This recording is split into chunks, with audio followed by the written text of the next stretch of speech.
And that's the official get started. So thanks a lot, warm welcome. Thanks to everybody for being here. Right on time, high noon in Groningen here. Yeah, we're here for the official launch of Ineffective Policies, which is co-edited by myself, Malcolm Campbell-Verduyn, Heather McKeen-Edwards, who's here in the house, and Ian Roberge, who's online.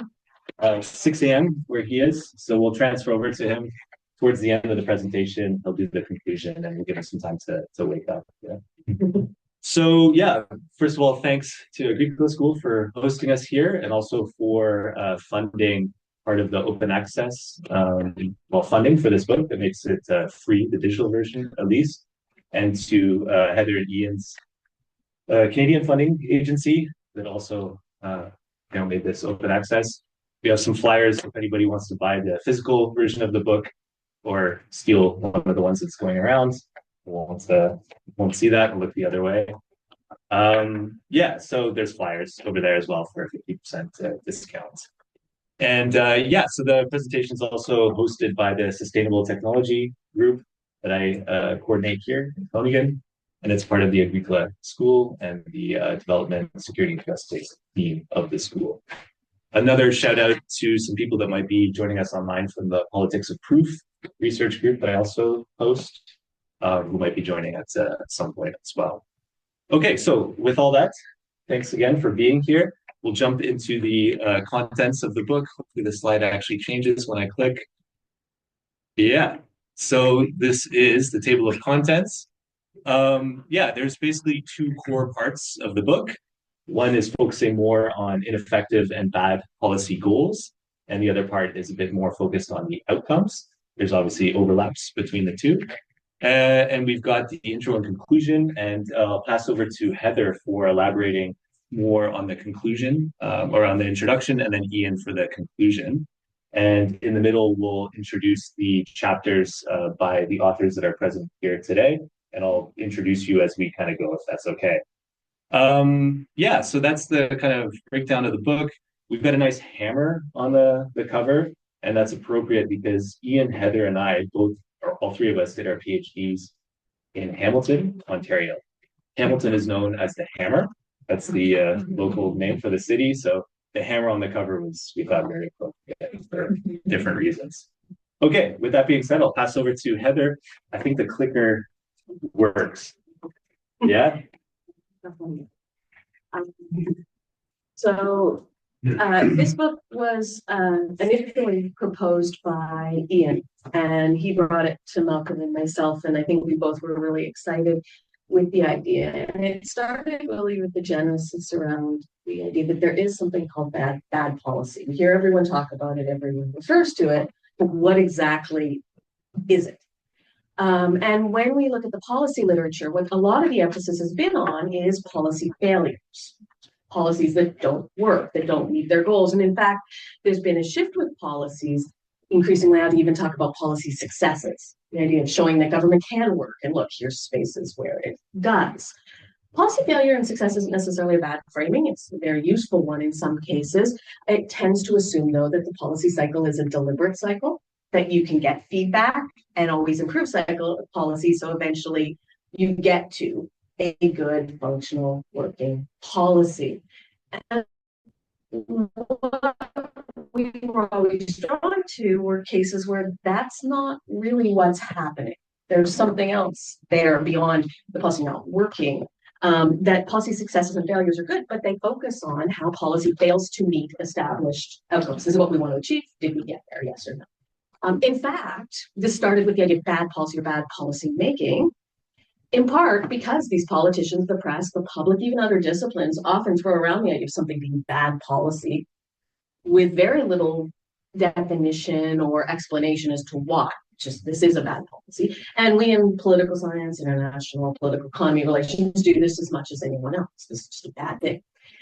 Policy scholars, though, have been really reluctant to consider because it has a normative element. We're saying something's good and we're saying something's bad. It's not seen as objective. And one of the arguments we make in this book is, in fact, we should own that normativeness, that we are always making judgments on policy. And so if we're going to, then bad policy is something we can talk about, but we need to talk about it systematically and thoughtfully and not just with an easy frame. And so bad policy and policy failures are linked, but they're not the same.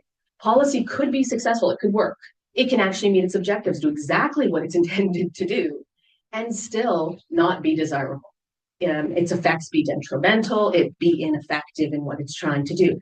So policies that obtain their objectives where they would normally be considered successful, but even then creating undesirable, hurtful outcomes or ineffective outcomes should be labeled as bad. And we should own that label as something more consistent. Now, because we find it's thrown around term, one of the things we spent a lot of time on the intro was, what are bad policies? And we came, the three of us, eventually with this definition, that bad or ineffective policy, and you'll see a shift between bad and ineffective that has to do a bit with the publishing process and how we work. But bad or ineffective policy is policy that is developed, adopted, and or sustained, despite being shown, so known, to be ineffective or ineffectual, and to generate undesirable or unanticipated negative outcomes or harm. So it doesn't work, and it generates bad results. What is the difference between ineffective and effectual? It likely, whether the policy was meant to come with an outcome, so the outcome was ineffective, or it was meant to be a process. Some policies are meant to provide programs or processes that don't work, but they're largely meant to be the same thing, in the same way that undesirable and negative outcomes are sort of different framing of the same idea. It's a bad result. Now, the problem with that definition alone is that we get back right into a binary. It's good or it's bad. It's bad. And we also didn't want to stifle our authors with that limitation. It's not a particularly helpful one. And so Ian in particular spent a significant amount of time thinking about policy and bad policy as a continuum. That in fact, there's ranges of good and bad. And so on the good side or the effective side, you can see sort of policies that are successfully solving what they need to do and creating good benefits or at least no negative harms. You can then move into a more middle ground where a policy works largely but has some negative impacts. We would call that generally good or moderately effective. Or a policy doesn't really address the problems, has some negative outcomes or at least the risk of them, but isn't inherently hugely moderately ineffective. And then ineffective or bad policy. The problem remains unaddressed or even is made worse from what they intended. And there's substantial negative externalities that are created. And so this is what we gave our authors to work with. And I think got some really, really interesting case studies out of it to let people start thinking through this process. This book is very much a first step in what we hope is a longer process of really giving this proper intellectual space and time and instead of being thrown away. So as Malcolm indicated, we're going to introduce the cases as they go, but for those online and others, this is the cases we sort of have. Each author, I'm sure, will talk a bit more about them. But we centered around three areas that have very clear claims often to good and bad policy: environmental space, new technology spaces, and financial services or finance spaces. And so I think our first... Thanks a lot. Also to the authors for sitting exactly in the order of the presentations. I mean, this is just this organic thing where you planned it. But first up, we have Matthias Krenke from, you're going to have to tell me your affiliation. It's Duisburg Essen now, right? Yeah. That's correct. Okay, I got that. So yeah, over to you. Here's the... that was great. Thanks, Mark. Yes, so yeah, yes. I think in the book I still go by the University of Kassel when it was finished, but I've recently moved to a different institution it's a long one. So it's the College for Social Sciences, Humanities of the University Alliance Ruhr, Faculty of Social Sciences, University of Essen, Germany. That's what I officially have to say. The European Germany, right? Yeah, exactly. And so my case study, my chapter was an invitation to think about growth and bad policy. And host growth. And I look at a particular case, the German Ministry for the Economy, and I'm going to walk you through like 4 or 5 minutes of a summary. So what do we want, right? Of course, the climate movement would say climate justice, but the normal answer that you get in politics is we want more. And then often we want ever more, year after year. And that's a phrase Malcolm and I like to use quite a bit for those obsessed with growth. And it could be green growth, but the idea is essentially it has to become more. The pie can't shrink. It can't even stay the same size over time. It's often justified for social reasons, and there's a point to it. Economic growth often has social benefits, but what often is ignored is the ecological side of things. And often also it depends on whether you talk about an already rich economy or a poor economy. So this is then a contribution to this old debate between growth and degrowth that has recently gotten a bit more traction again, because a lot of people have engaged critically with the idea of green growth. It's very much a bifurcated debate, where people on the one side say green growth is possible, and people on the other side say, no, it's not possible. It's a myth. What I'm trying to do here is look empirically at a particular actor, a collective actor in German politics, and see where they stand a little bit more on this. So the problem, I would say up front, is that while green growth or growth does fly very well from a political perspective, it doesn't fly so well from a biophysical perspective. And there's a lot of critical literature showing that growth increasingly has already transgressed planetary boundaries, but it's really not as easily done as people assume. So the decoupling that is assumed is often not happening. The starting point for me was a particular situation in the German political landscape. For the first time in history, the respective ministry was led by a politician from the Greens. Previously, it had always been someone from the Conservative, the Social Democrats, or the Liberal Party. I just checked yesterday. It's like always of those three. And one time it was an independent candidate with no party affiliation serving on the Red Green coalition. So that was interesting. I thought this was an opening, maybe, because the Greens are known to be a bit more critical about the ecological effects of growth. So what do we see? So this is my Green politician. This is Robert Habeck. Didn't want to use a picture here for him for copyright reasons. So take the sunflower as being Robert Habeck, who is no longer with us now. Has been replaced by a conservative politician. And so just kind of cutting this short, what is the main finding? I looked at the two flagship reports in 2022 and 2023. They have these reports, annual report on the economy, where they assess state of affairs and kind of chart out directions. And I've deliberately searched for particular terms relating to growth.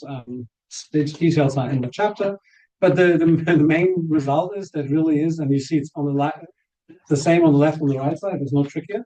The overwhelming majority of references to growth is positive or at least neutral. And neutral is an ambiguous category, but there's very few degrowth stuff in those reports. And of course, we can talk about the reasons why that is and so on. But I think, first of all, that's an interesting point to take with you as a message. And maybe also the ministry is not an ideal place to look at, even though a Green minister is almost the most likely candidate to be somewhat more open about the criticism that has been lodged against growth. I have brought a quote with me for you, and that kind of nicely summarizes some of the points here, and I read this out. In the socio-ecological market economy, it is also about a differentiated examination of resource use and growth. This is necessary simply because factors of production are principally scarce, and resources that get invested in climate protection are not available for extended supply of consumer products. It is particularly important to account for and address the negative effects of economic activities. We must not support any economic activities that contribute to fossil energy consumption, ecological destruction, and social injustice. At the same time, growth needs to be decoupled from resource use and greenhouse gas emissions. Cognizant of the scale of the challenges, the annual economic report with its data gives reason to be optimistic that this is possible. So, okay, we have some progress a little bit here in terms of wording. It's no longer just the social market economy, it's a social ecological market economy. I think that's something that Habeck has put particular emphasis on in recent years, and also in his role there.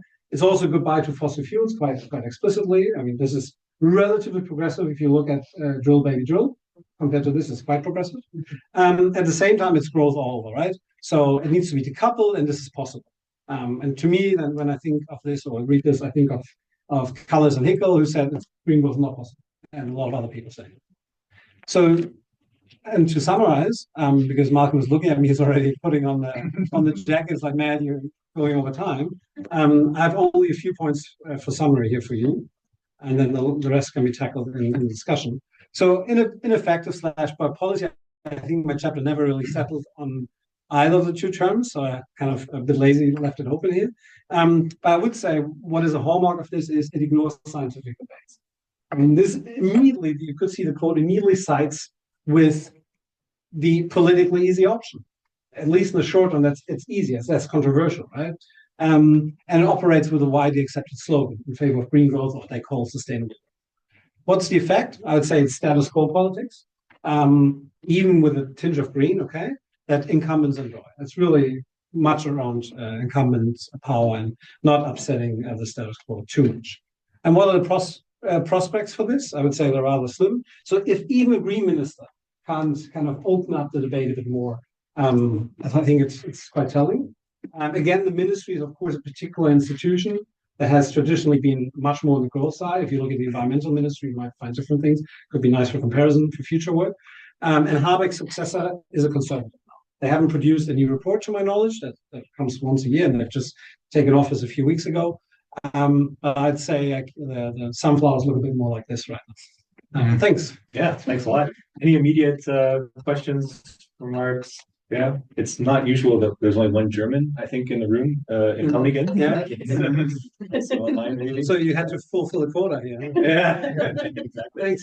All right, then we'll go straight over to Jakob Hasselbach from Copenhagen Business School in Denmark. Okay.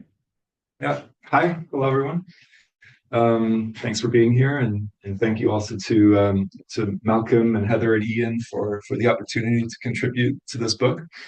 This was a very therapeutic chapter for me to work on.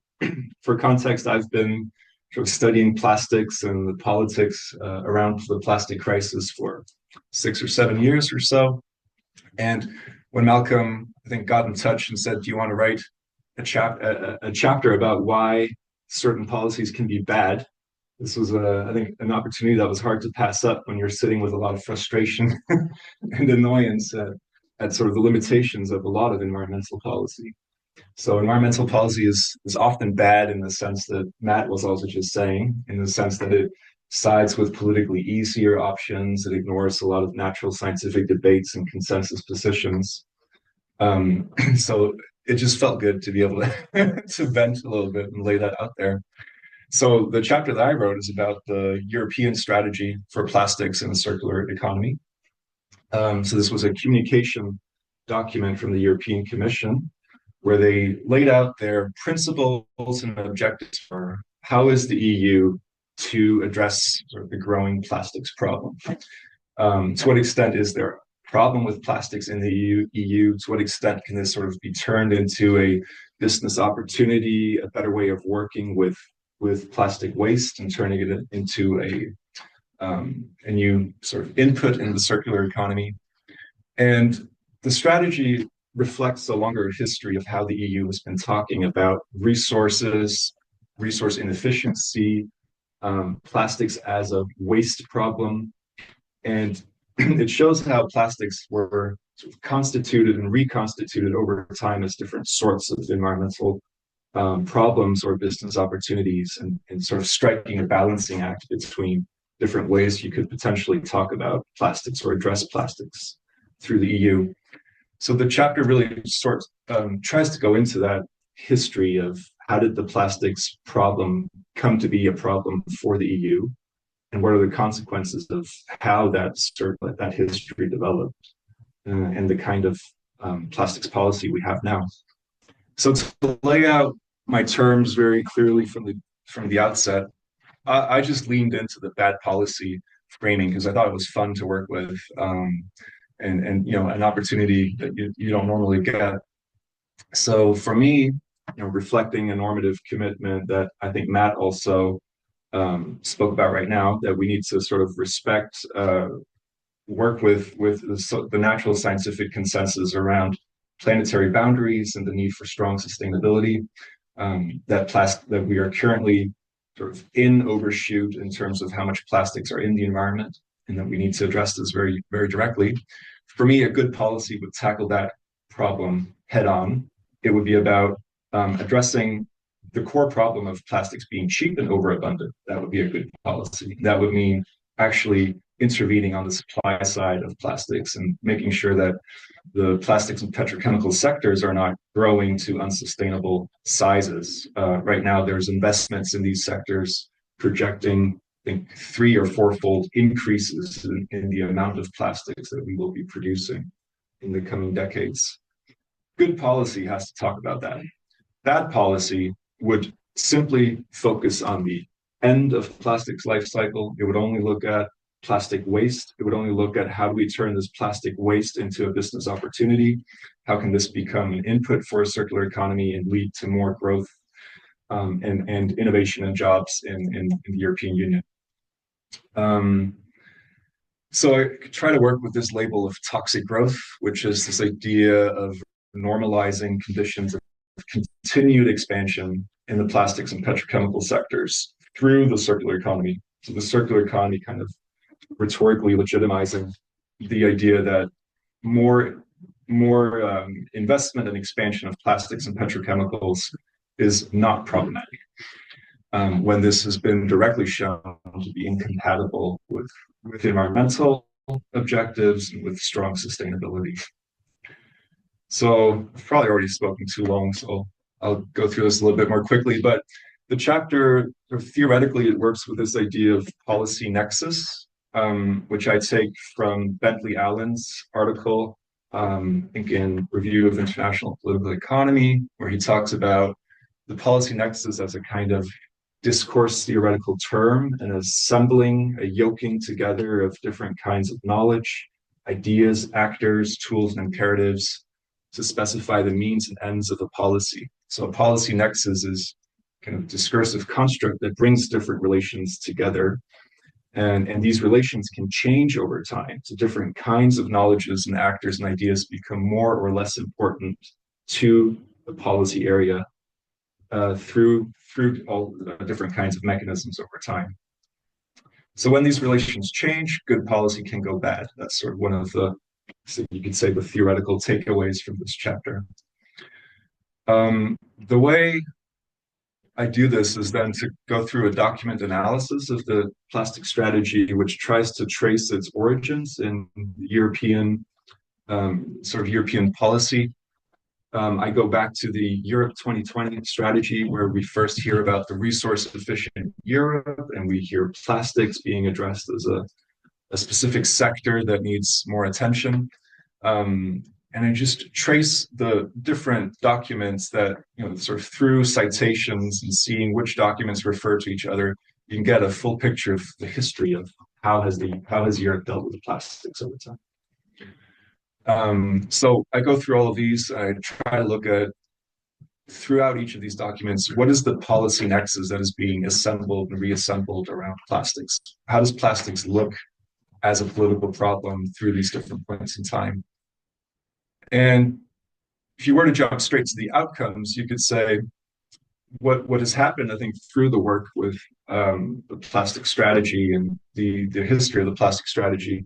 You've seen circular economy move from the fringes of environmental and public policy debate in European Commission and the European Union into a mainstream, almost a concept that you cannot do environmental policy without. It's becoming almost a default paradigm for thinking about environmental policy. And I would say this has partly been facilitated by the plastic strategy. So it is due to the importance sort of with which the Commission attached to the plastic strategy, and how high profile plastics was during this period of work, is partly why we've seen the circular economy become much more important to the policy system. But as it's become more important, we also see it becoming much less radical. So less emphasis on decoupling from fossil fuels, much more emphasis on integration and recycling. The definition of circular economy itself changed over time. If you go back to 2013 or so, and you look at the Environmental Action Program that the European institutions agreed on back then, it was a very radical, very strong sustainability definition of circular economy. If you look at it now, it's moved much more into an innovation business opportunity kind of language. And the overall claim, I think, of the chapter is to say that the circular economy is going to fail if you don't address this problem of toxic growth in fossil fuel production and the plastic side stream of that. So essentially right now we're in a kind of a European institutions have made a Faustian bargain with the plastics and petrochemical sectors, basically saying, if you give us increased recycling rates, we are not going to talk about the expansion in fossil fuel production or in plastics production. Fantastic. Thanks a lot. Any immediate thoughts, reactions? Otherwise, I lied earlier, go back to Heather, and then we'll have to maybe trade spots or yeah. So we cross the Atlantic now and go to Canadian American. Absolutely. So I was in the finance section, and I focused in this book in particular on Canada and the US, just to keep a more North American focus. But this problem and this area is not unique to Canada and the Netherlands. This would be fleets credit, I guess, or flash credits. In Canada and the US, we call them payday loans. So what I studied as a policy area is something I've been working on as a larger kind of project space for over a decade, looking at where traditional consumer credit is increasingly left the market and is unavailable and is being replaced by alternative choices that are usually significantly more harmful or risky for individuals. And so in this case, one of the best well-known versions of this is payday lending. Or these flash credits. So this would be very short-term loans, usually very small amount loans, but at incredibly high interest rates. They are highly controversial and well discussed around the world. They're also growing around the world. The credit market shows no signs of stopping, and this type of credit shows no sign of disappearing. So there are people who would argue just on its face, this is obviously going to be bad policy because unless you're banning it, you're obviously perpetuating harm. I think that's actually a little simple, and in this chapter I try to talk about a different way that we have bad policy in North America, but it is a problematic industry, or at least questionably one. There are a lot of studies that show that this type of lending ends up preying on largely individuals who are financially vulnerable, who are financially excluded, that it has significant impacts on low-income communities and spaces like that compared to higher income, and that it is an ideal environment for creating over-indebtedness, harm, and sorts of sustainability questions. These studies are widespread. But there are others, and some have shown that this type of lending is a viable financial product, and in very specific cases can be useful to have for some consumers.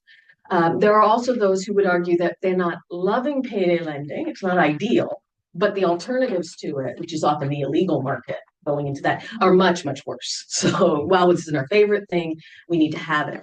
So what we end up with in general is often the common policy solution of regulation. Can't ban or eliminate it, so we're going to regulate it to put up barriers or create structures to protect individuals and try to reduce that harm. The type of regulation is what I've spent more time talking about in other spaces, not here, can vary between more market-oriented or what they call responsible lending, right? Allowing people to know what they're getting into, or more prohibition-oriented. We're going to actually remove some of the more negative stuff. But either way, it provides a legitimation. This type of lending, when it's done by regulatory systems, is legitimate, acceptable, and often perceived by consumers as therefore safe. And that is a problem in itself. Beyond that, I think rather well-covered debate, I thought this would be an interesting space to talk about bad policy, thinking about the policies and the way they interact with each other. So the idea of a bad policy system, right? So we often talk about policies independently, but they're not. They exist within a context of a whole bunch of other policies and structures that run. And in both Canada and the US in payday lending, individual policies inherently and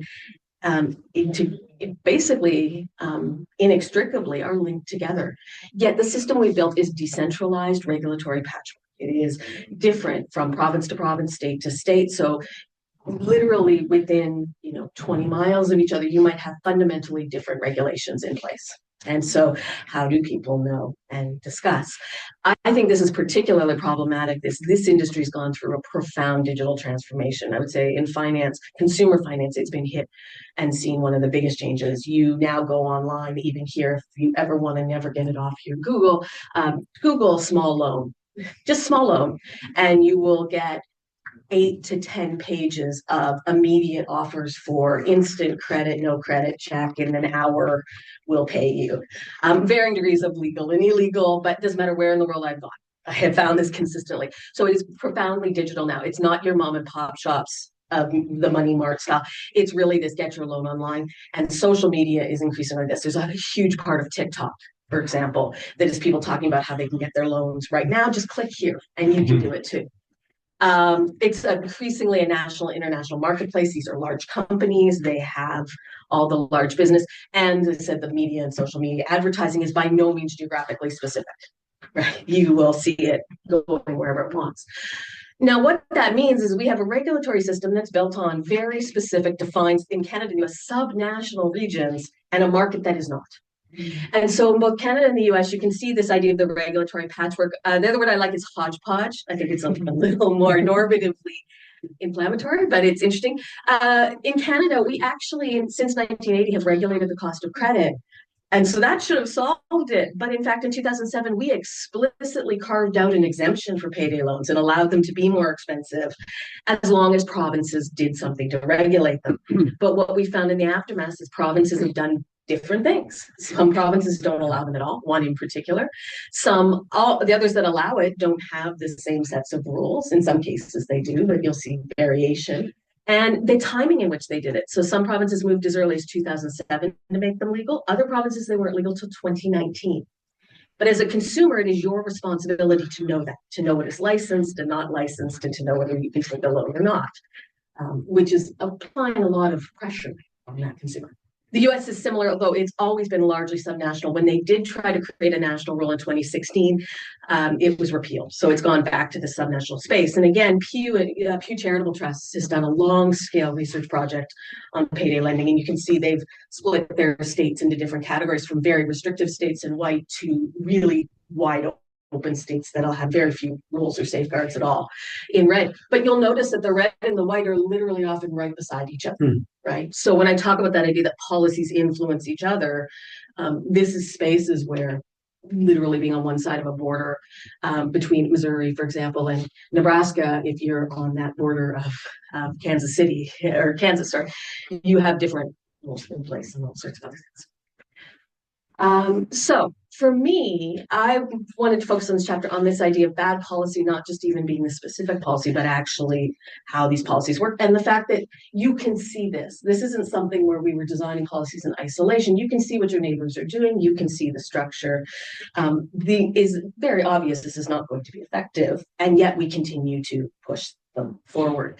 And I argue that for two reasons. First, because we focus primarily on regulation, there's been a lot less interest in trying to find alternatives. So maybe our issue is finding more low-cost options, better things, but instead we focus more on trying to create a better mousetrap for the payday lenders. But more so, and I think more specifically, variation in these jurisdictions decreases the efficacy of policies, even for those who are trying to do it well. By those who aren't. States and provinces are partly undermined by the decisions of others. So I'm legal here and not legal there. But as a consumer, do I know the difference between what's legal and not? And rent-to-bank style policies. And also indirectly, the effects on borrowers' financial literacy. There's much more confusion around, is this good? Is this bad? Is this safe? Is this not? What can they ask me for? What can't? How do they collect? Because it's different in every location.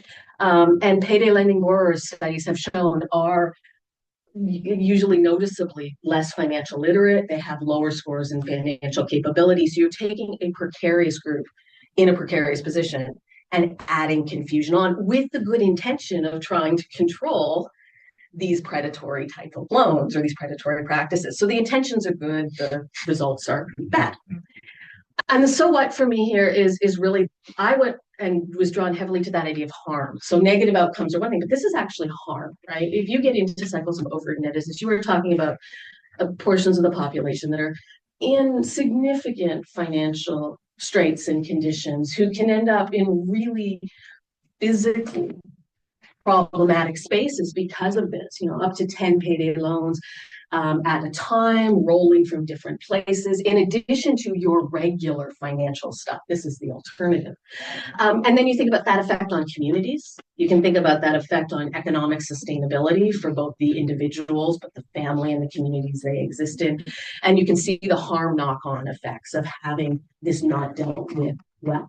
Now, what's interesting is the EU has taken that seriously, as has places like the Netherlands, and this is now part of the Consumer Credit Directive. The 2023 revision explicitly put this kind of lending in it and put it under those rules because they said it wasn't harmonized across Europe, and that was causing problems. So an example that it doesn't have to be this decentralized patchwork, which has clearly been a choice made in Canada and the US, has not been now made in the Europe space. Yeah, thanks a lot, Heather. Any immediate thoughts, reactions? Otherwise, we stay in North America. And actually, Marielle, you're super patient because I think my slide is next. Yeah. I'll go through it real quick. Yeah. Ian then does conclusion. I'll give a final blow. Yeah, You're going to tell us what matters. Yeah, and we also kind of stay in finance right now, and money is what matters. I think most things come up. So yeah, I was inspired by especially some data that the FBI released when I was starting this chapter on just the amount that have been lost to cryptocurrency scams in 1 year in America. It's like over a billion, or sorry, 2 billion in this case. A bit inflated because the price of Bitcoin was really high around that time with the lockdown era. But it's still pretty high. So just the numbers are kind of shocking. Like when you think of individuals that lose it, I mean, there's only 26,000 right there, but this number has only gone up since we've had bad policy in the American case. So just to kind of break down what the chapter is about, I have these kind of 3 periods of American crypto policy, which is kind of linked in with financial innovation policy, where for like national security purposes, there was like pretty strict regulation of crypto, like other previous digital currencies, but those ones got shut down. Whereas Bitcoin crypto in general was actually encouraged, except for money laundering, terrorism finance, nuclear proliferation financing, right? So national security stuff, bad, everything else fine, including scamming your neighbors, right? So for me, that was kind of surprising. I kept waiting for like when they get serious as this industry or space, as they call it, grew. I was kind of waiting for the response. And when the response did come, interestingly, under Trump, the later years of Trump, won. It was super random. It was just like, we don't like this company, so long court case against you. Biden administration kept that up. Long court battles, lawyers made tons of fees, fantastic for them.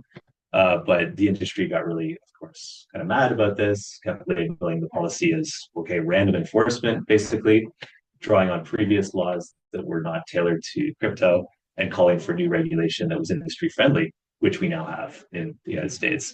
So the time when I was writing this was pre-Trump 2.0.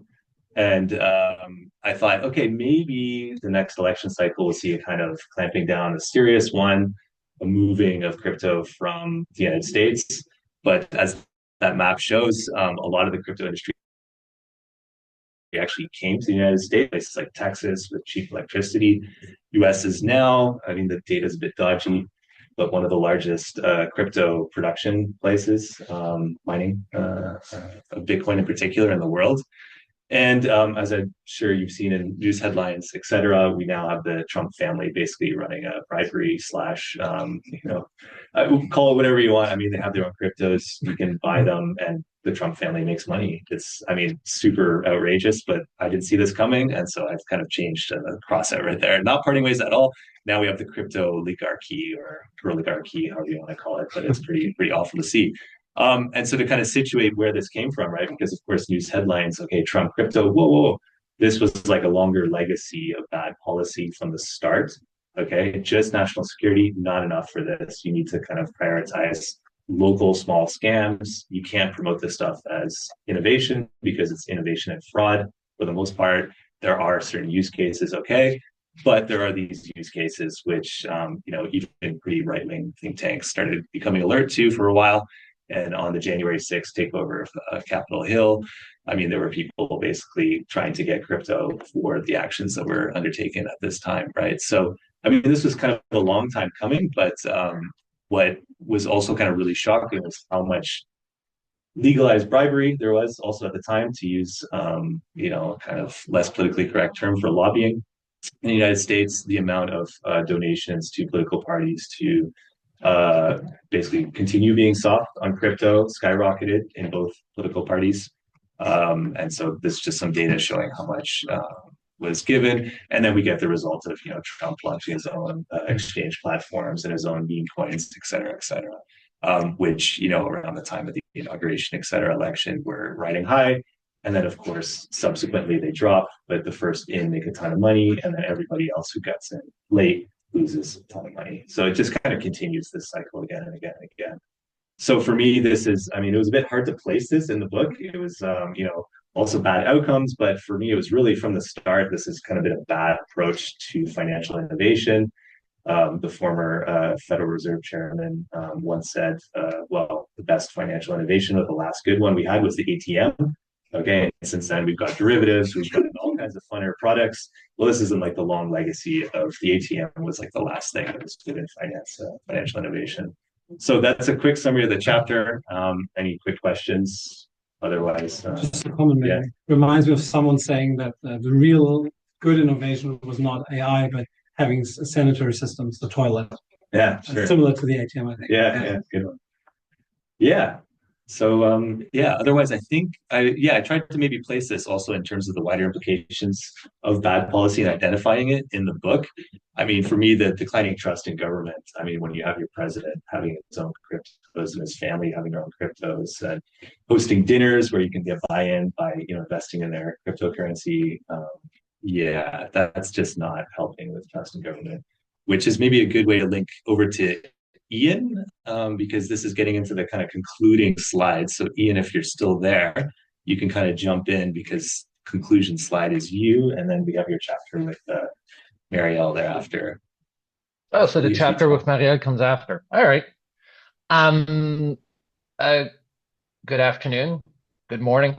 Very nice to see everyone in the room. Couple of quick points that I was going to draw upon the conclusion that I think are significant. The first one is there was a bit of an ambition with this book to reposition sort of the literature in public policy. I may be unique in terms of the group of authors here, whereas I am a public administration and public policy scholar. And when I looked at the public administration, public policy literature, what we see is a lot of very theoretically sophisticated, in-depth sort of public policy work that gets done. A lot of it, if you're in a policy field, is really interested, but the extent to which it is connected and the extent to which it speaks to an extent, I'm going to stretch it a bit, but the extent to which it speaks to the real world is a bit of a stretch.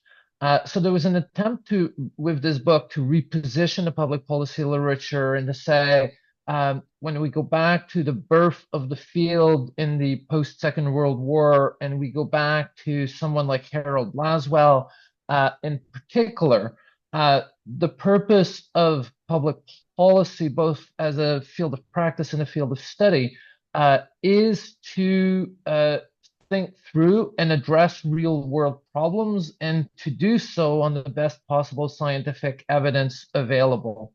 And as this book sort of thinks through and says the discipline itself, to an extent, has moved away from that. And one could argue, and we are suggesting in the book, that the practice relating to how we make public policy has also moved away from that. And thus the focus is on the book on thinking through and saying public policy as a field of study and practice needs to get back to thinking in terms of how do we actually develop and build policy that are going to make a positive contribution to society overall. The critique that we received from one of the reviewers to the book when we had it to the press, and the critique that we received in return was, well, this book keeps saying that it studies bad and ineffective policies, with the hope of reaching better policy. And when I presented this book in another venue, the feedback I got was you shouldn't speak to good or effective policy, you should speak to good enough policies. And that may well be right. The feedback that we received is your book says that that is the intent, that we look at bad policy in order to obtain / better good policy, but you're not demonstrating how that would be possible.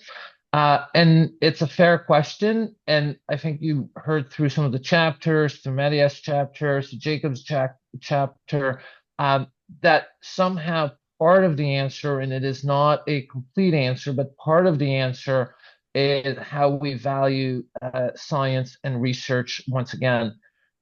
While the book, to an extent, takes that normative framework, and while the book speaks to a willingness to label something that is bad, it remains anchored, I think, in a belief that there is, through science and research, answers that are possible.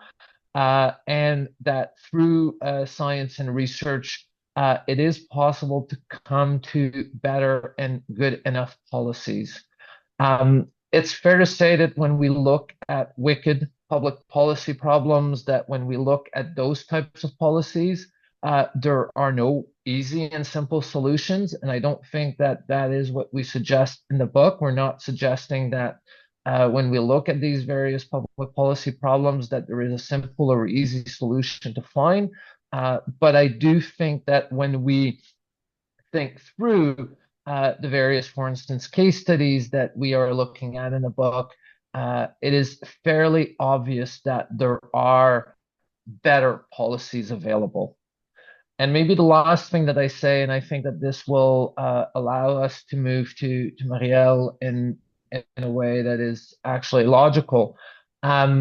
This book is one of the considerations right up front in the first chapter in the introduction is we say we're thinking in terms of public policy, quote unquote, in normal times.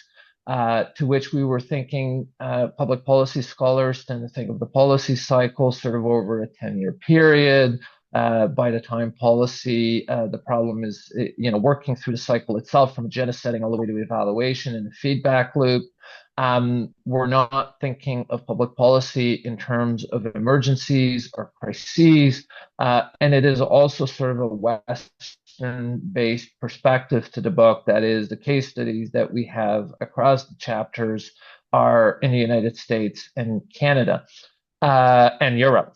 So those were the conditions in which this book, and now that the book has come out, and it's come out in April 2025, a few months after January 2025 and Trump 2.0, I do wonder about this idea of normal times. And I do wonder if part of the look forward is maybe normal times was never quite the right way to frame it.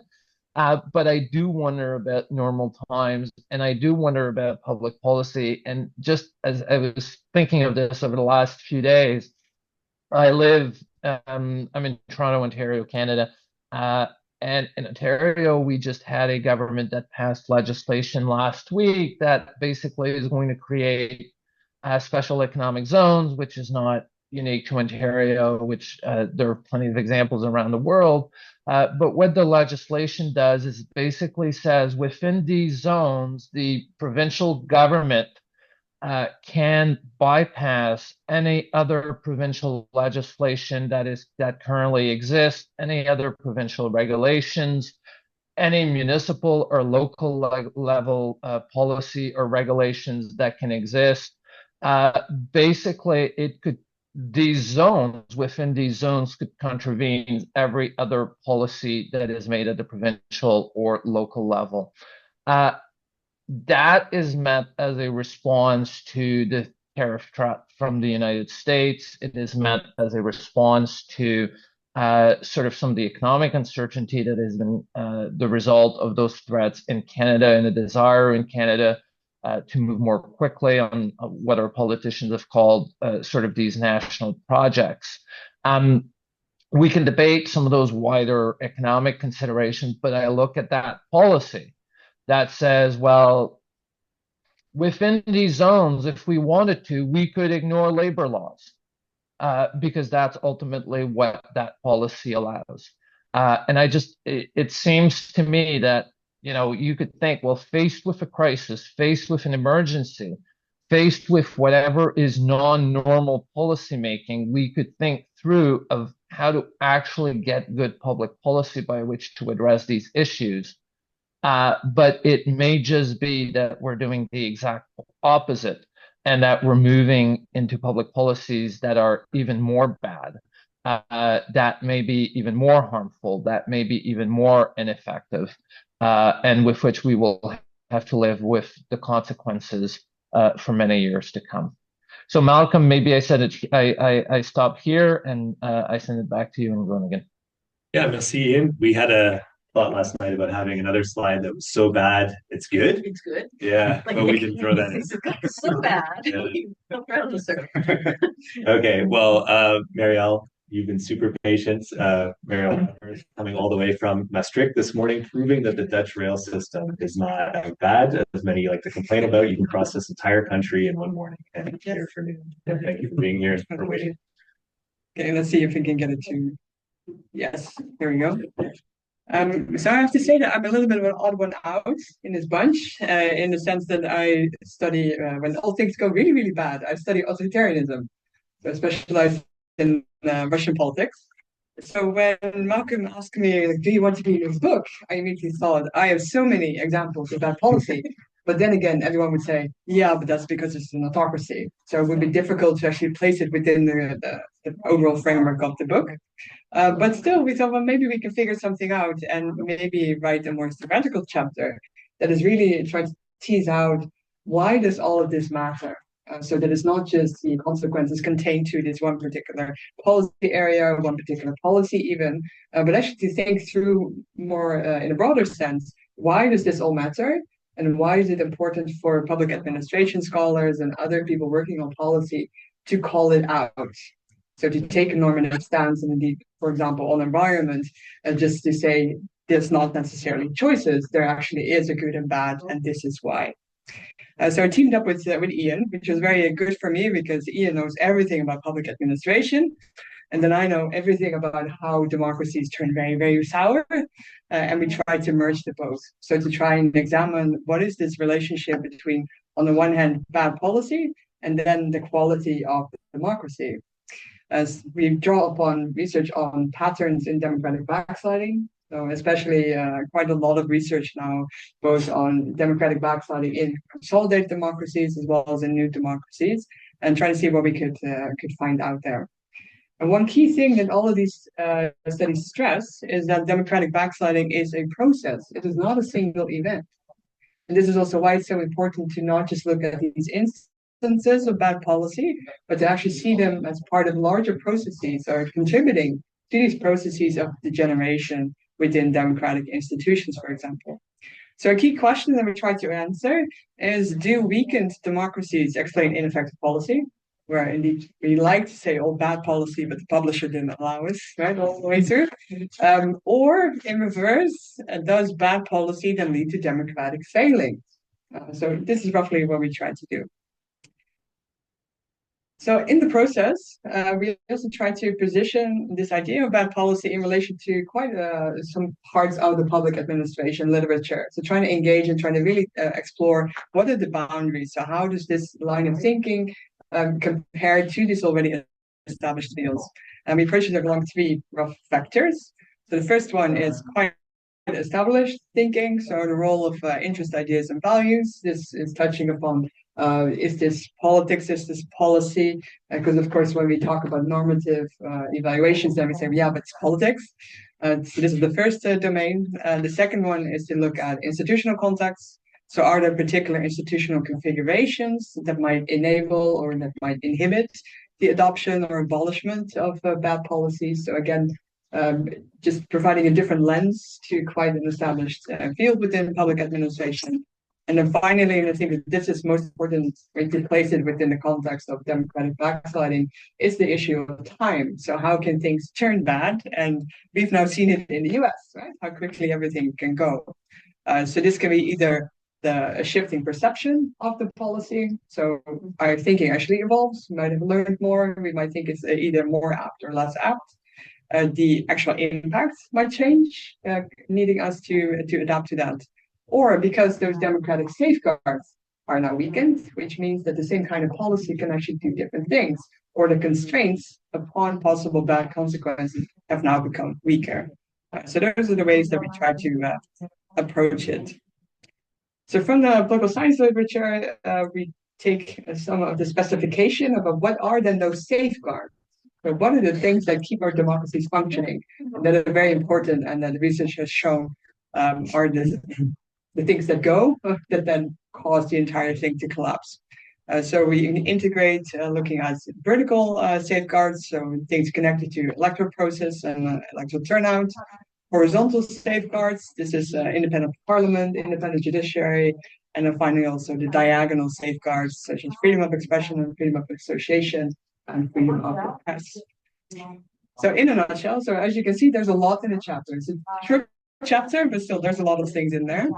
And the key thing that we argue is that we do need to place these things together. We cannot separate thinking about bad policy within the wider trend of weakening democratic institutions, autocratization, and I think as became clear from some of the other chapters, just trends in terms of global kleptocracy, right? That's what we see. We see all these transnational networks that are kleptocratic in nature and how democracies also facilitate all of this and have facilitated it, which I would offer as a bad policy. Just naming the UK and the Netherlands maybe as key countries being guilty of this.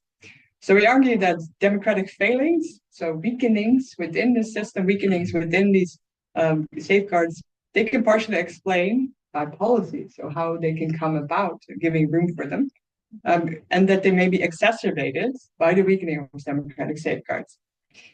But then in reverse, of course, bad policy, and I think this is the most important for us today, even referring to Dutch politics, that bad policy contributes to democratic backslide, and that this can potentially damage across all of those different safeguards, so called the vertical, horizontal, and diagonal democratic safeguards.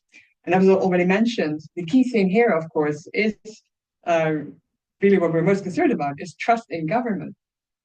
So all of these things, in the end, they will, in any case, even if they are reversed, they affect trust in government. And trust in government then is fundamental for any democratic system to actually sustain itself over time.